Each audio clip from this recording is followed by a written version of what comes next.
Hey guys, it's Carl Brown, GuitarLessons365.com. Today we're going to take a look at how to play the Guns N' Roses version of Live and Let Die. So first off, we're tuned down a half step, like Guns N' Roses does here.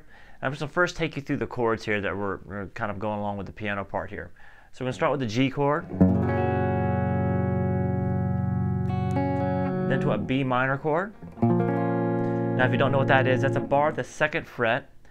And then you play the 3rd fret on the B string, 4th fret on the G and the D. Then to a C chord. Then to a D. And then you're going to alter that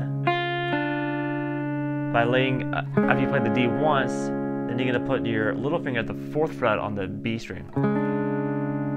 So far we have.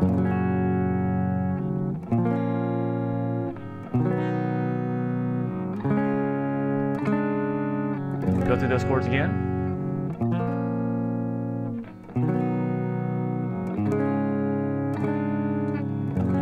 And now this time we're going to start with the G to the B minor to the C again, but then we're going to go to an A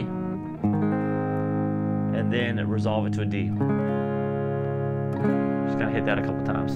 So the first time, first chord progression we learned, you do it twice, and then you follow it with the G to B minor, C to A, and then the D. All right, so then we end it with this little. So I'm just picking. I pick the open D string, 2nd fret, and the 3rd fret here on the B string. Stop on the B string, and then hit the high E string, and then the 1st fret. All right, now when I'm playing through those chords, I just kind of randomly do our arpeggiated picking technique.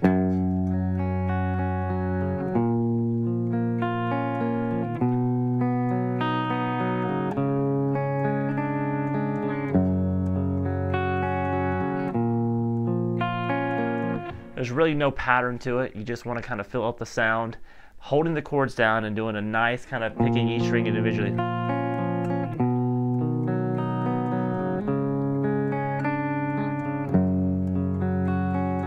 Alright, so then after this part, we have the full band that comes in with the heavy distorted sound.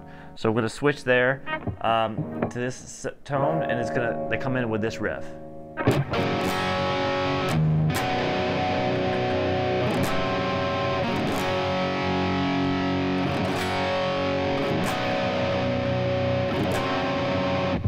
Alright, so we're going to stop there. We're getting ready to get to that next section that speeds up.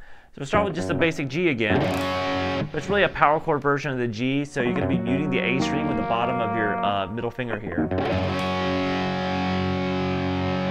And then you're going to play, basically it's a C power chord, but you're going to still have the G in the bass, so you're going to hold that bar across the 5th and 6th strings there. And then you're going to hold this next chord, which is going to be 3rd fret on the low E still, then 4th on the A, 5th on the D, 6th on the G. It kind of fits really nicely in the hand. And then back to the first chord. So all together. And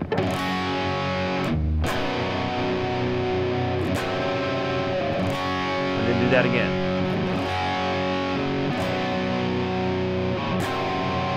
Alright, so the second time through, you're going to stop on that really dissonant chord, and you're going to go into this stuff.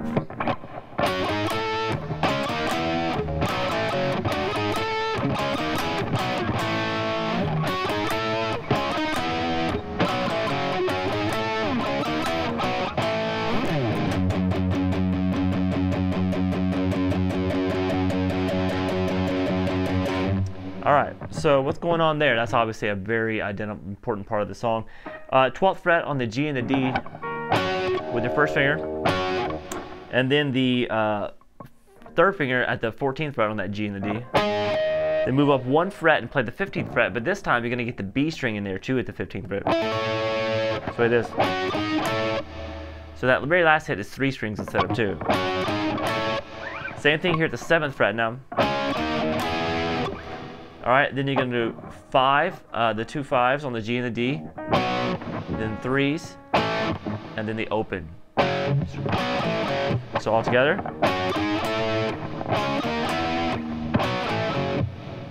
Alright, then we go back through the same thing again. Now the different ending though, we're just going to play 5 and 3 and hold that 3 instead of going. So all together, both together.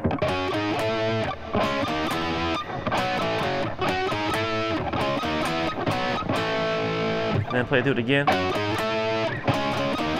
Now you see right there, there's a variation they'll do every once in a while where they'll, the second time through they basically just hit that 7 that's barred in the G and the D. Hit it twice before you move on.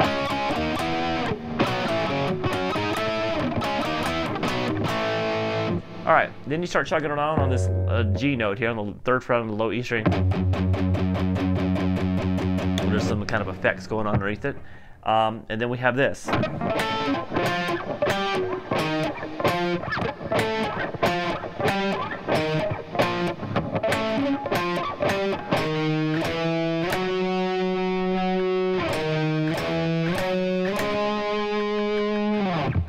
Alright, so these are just octaves here. So you're going to play the octave off the 13th fret on the A string and the 15th fret there on the G. Make sure that middle string is muted with your just the bottom of your index finger. So play that at the 13th fret, then the 9th, then 11, then 7, and 9. So we have this. Do that again. Again.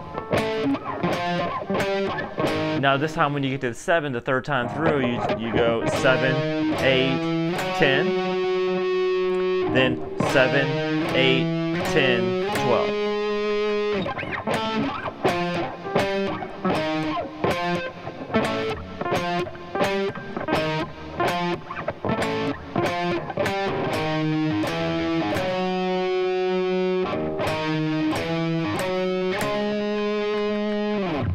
Alright, now we get to kind of a lighter part. It kind of, the sound kind of cleans up a bit. Sounds like this.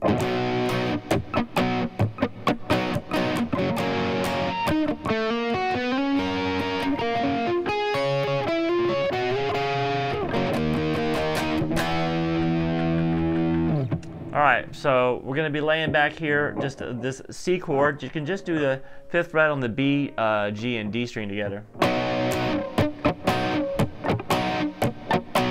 To a G chord, which is the 3rd fret on the B, 4th on the G, 5th on the D. So I had that little lick there that's hammering 3 to 4 on the G, and then play the 3rd fret on the high E. Then slide 5 to 7 on the G, and then play the 7 on the high E. So we have all together.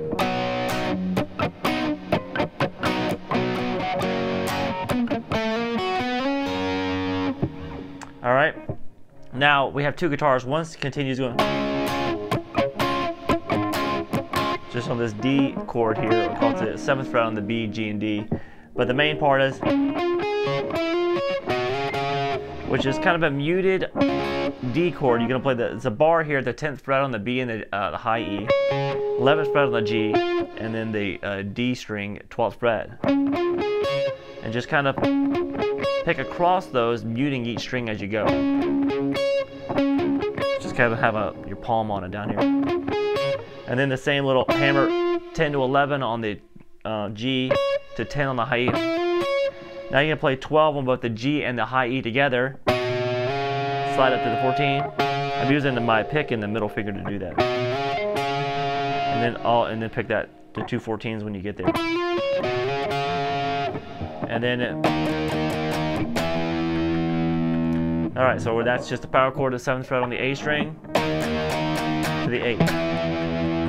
Then we're back to that.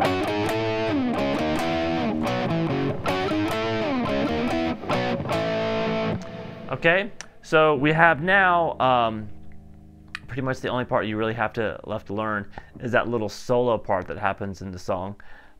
It sounds like this.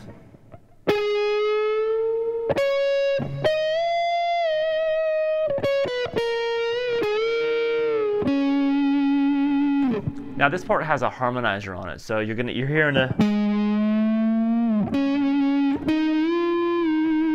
with it. So unless you have another guitar player or harmonizer that can harmonize you at an octave lower, you're not really going to be able to do that. But you're going to play the 14th fret bend on the G string, whole step bend, and then 15th fret on the B string, and then that's a whole step bend and release at the 17th fret on the B string. Then 15, 13, then a half step bend on the B string into another bend at the 14th fret, whole step bend on the G string. And then the 12th fret on the D. So we have this all together.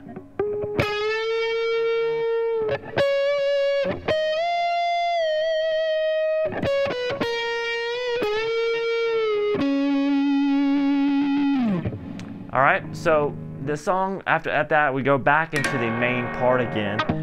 It just has a different ending at the very end of the song.